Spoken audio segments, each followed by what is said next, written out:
इसमें कोई संदेह किसी को नहीं होना चाहिए।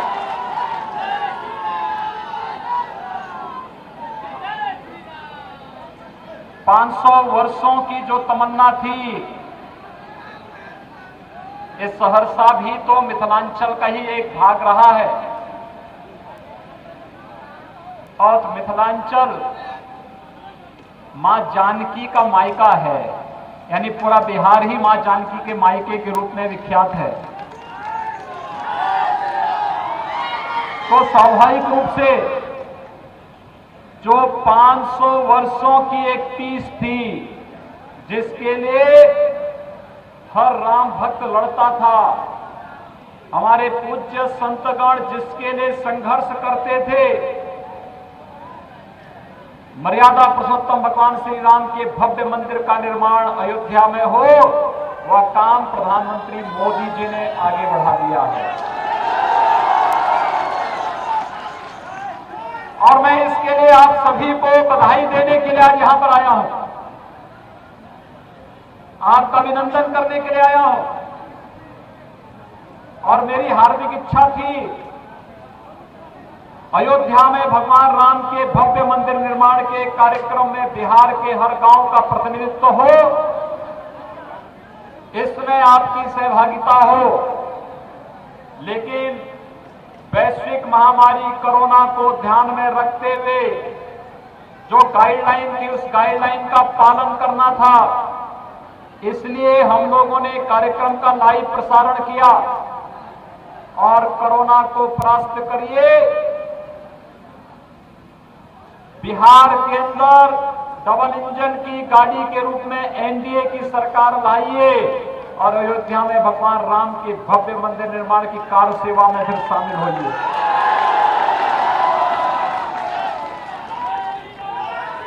भाइयों बहनों, भारत के गौरव के प्रतीक, भारत के अंदर भारत की सुरक्षा का हो, भारत की आन बान शान का हो, या फिर गांव गरीब किसान नौजवान महिलाओं के कल्याण का हो, पिछले 6 वर्षों के दौरान प्रधानमंत्री मोदी जी के नेतृत्व में हर एक कार्य निरंतर समाधान की ओर अग्रसर होकर के भारत को दुनिया की एक महाशक्ति के रूप में स्थापित करने के लिए प्रधानमंत्री मोदी जी के नेतृत्व में भारतीय जनता पार्टी और सहयोगी दल कार्य कर रहे हैं। और हमारा दायित्व बनता है कि आज जो संकल्प मोदी जी का है, वह संकल्प प्रत्येक भारतवासी का संकल्प बने, क्योंकि मोदी जी ने यही तो किया। याद करिए, मई 2014 में जब इस देश की जनता जनार्दन ने मोदी जी के हाथों में देश की कमान सौंपी थी, उससे पहले देश की स्थिति क्या थी? कांग्रेस और राजद का रोज एक नया घोटाला सामने आता था। कभी स्पेक्ट्रम घोटाला, कभी कॉमनवेल्थ घोटाला, कभी खाद्यान्न घोटाला, कहीं पर कोयला घोटाला, और घोटाले पे घोटाले, घोटाले पे घोटाले उनकी एक प्रवृत्ति बन चुकी थी। इस देश पर हमले हो रहे थे, लगातार आतंकी हमले, कभी चीन आंख दिखाता था, कभी पाकिस्तान आंख दिखाता था, कभी कोई और आंख दिखाता था। देश के अंदर विश्वास का वातावरण, चारों ओर जन आंदोलन, लोग सड़कों पर थे, अविश्वास का वातावरण था। और इन परिस्थितियों में प्रधानमंत्री के रूप में देश की जनता ने मोदी जी के हाथों में देश की बागडोर सौंपी। प्रधानमंत्री बनते ही मोदी जी ने देश की जनता को एक बात के लिए आश्वस्त किया था, जो कांग्रेस कहती थी कि देश के अंदर देश के संसाधनों पर किसी मजहब विशेष का अधिकार है। प्रधानमंत्री जी ने कहा नहीं, इस देश के संसाधनों पर इस देश के गांवों का, इस देश के किसानों का, इस देश के नौजवानों का, इस देश के गरीबों का और इस देश के हर एक तबके का अधिकार है। हम विकास करेंगे सबका, लेकिन तुष्टीकरण किसी का नहीं। भाइयों बहनों, यह देश 1947 से तुष्टीकरण की राजनीति से उभरा होता, इस देश के अंदर आतंकवाद नहीं फैलता, देश के अंदर नक्सलवाद सिर उठाने का दुस्साहस नहीं कर पाता, देश के अंदर अराजकता नहीं फैलती। मात्र 6 वर्ष के अंदर मोदी जी ने 3 करोड़ गरीबों को मकान दे दिए, 4 करोड़ गरीबों को विद्युत का कनेक्शन उपलब्ध करा दिया,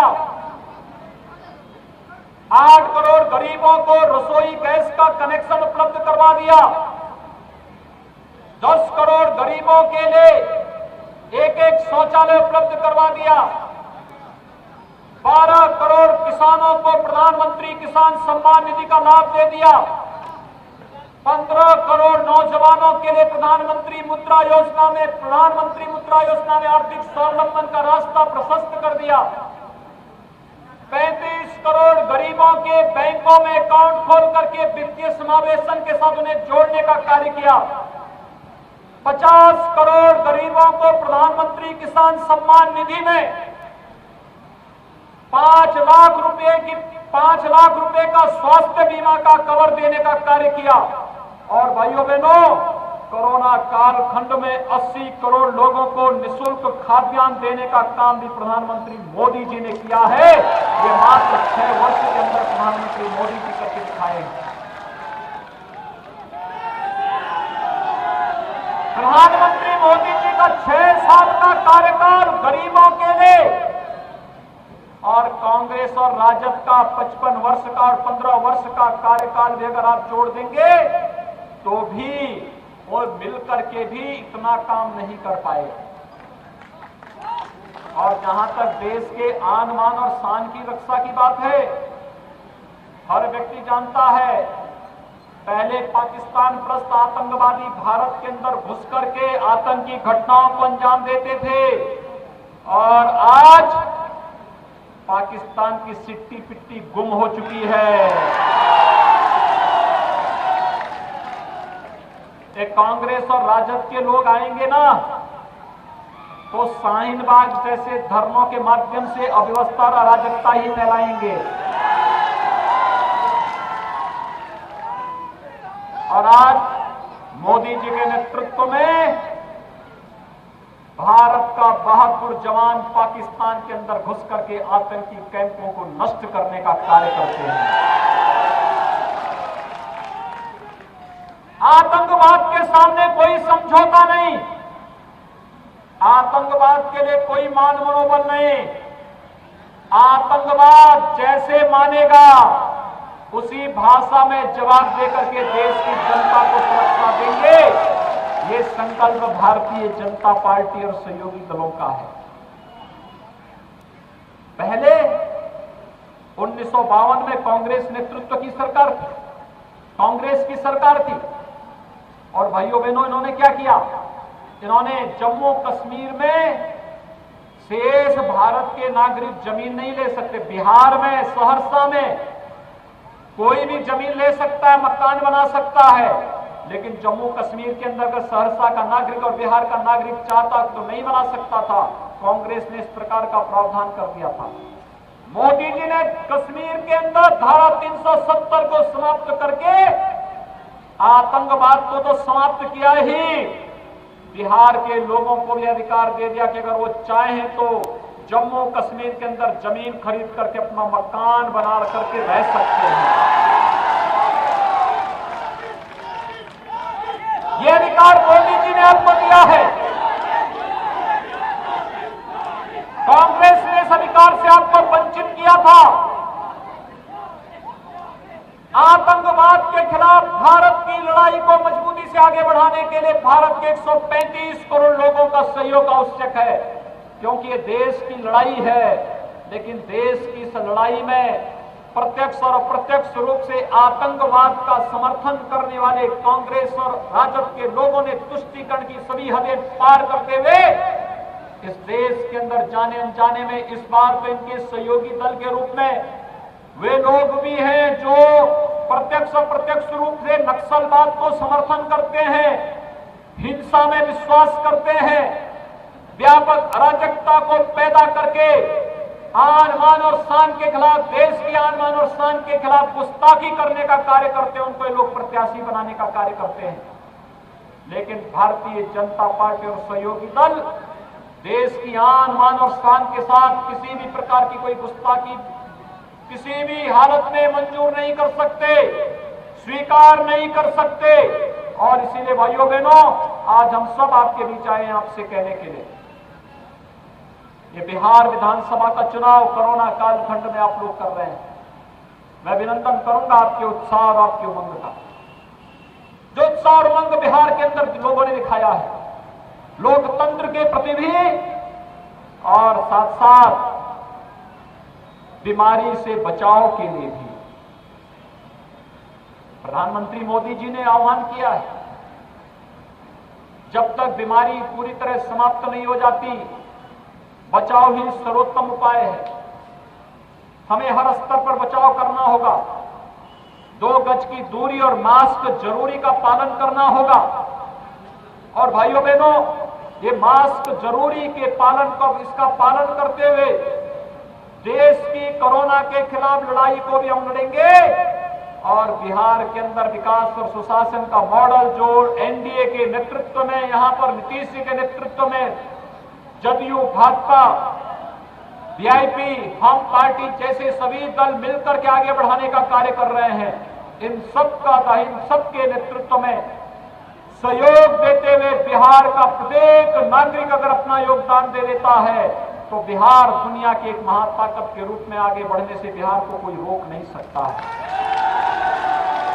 और भाइयों बहनों, यही आह्वान करने के लिए आज मैं आपके बीच आया हूं। आपने पिछले 6 वर्ष के अंदर देश की तकदीर और तस्वीर को बदलते हुए देखा है। आज भारत दुनिया के अंदर एक ताकत के रूप में अपनी धमक को पूरी मजबूती के साथ आगे बढ़ा रहा है। आज जनता के साथ किए गए हर एक वायदे को एक एक करके पूरा किया है मोदी जी के नेतृत्व में भारतीय जनता पार्टी ने। जब सभी कार्य एक एक करके पूरे हो रहे हैं, जनता को लोक कल्याणकारी योजनाओं के साथ जोड़ने का कार्य हो या देश के 135 करोड़ जनता को सुरक्षा प्रदान करने का कार्य हो, या फिर भारत के आन, मान और शान को दुनिया के सामने पूरी मजबूती के साथ रखने का कार्य हो, जब ये कार्य प्रधानमंत्री मोदी जी के नेतृत्व में रखा जा रहा है, तो भाइयों बहनों, जहां एक और ये लड़ाई मजबूती से लड़ी जा रही है, वही 500 वर्षों से जनता के मन में एक तमन्ना थी, अयोध्या में भगवान राम के भव्य मंदिर का निर्माण कार्य कब होगा। मैं लोकसभा चुनाव में भी आया था, और भाइयों बहनों, जब लोकसभा चुनाव के दौरान में आया था तो लोकसभा चुनाव के दौरान जनता ने मुझसे एक ही प्रश्न पूछा था।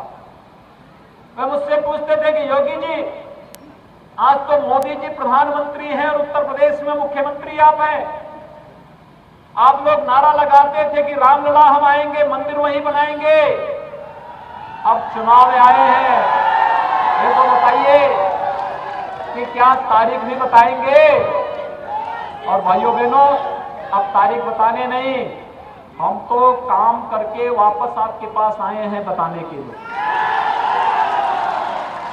कोरोना नहीं होता तो बिहार के हर गांव के कम से कम एक व्यक्ति को अयोध्या में जरूर आमंत्रण देते।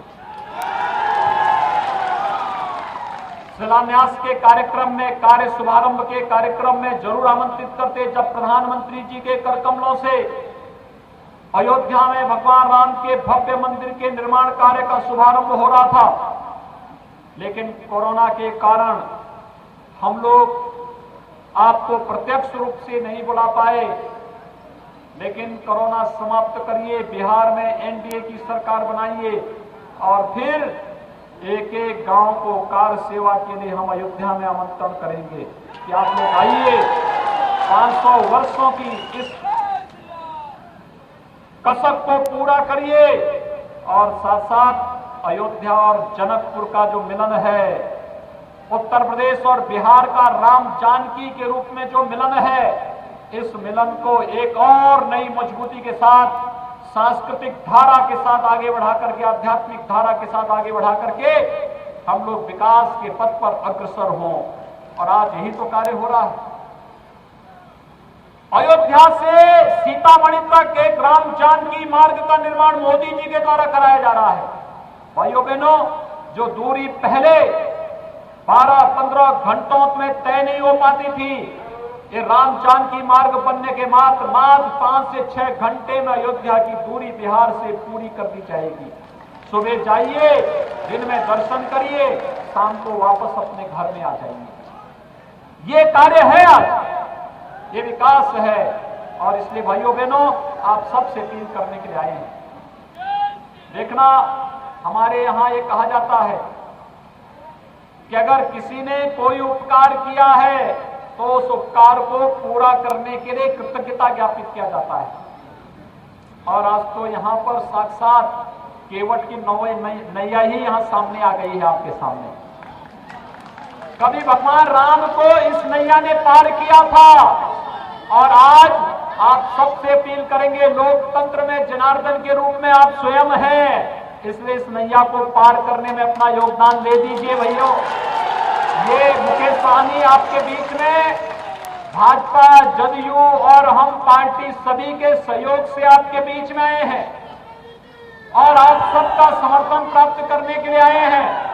मेरी अपील होगी, सहरसा जनपद में भाजपा, जदयू, हम और वीआईपी के जितने भी प्रत्याशी हैं, सहरसा से आलोक रंजन झा भारतीय जनता पार्टी के प्रत्याशी भी बनाए गए हैं।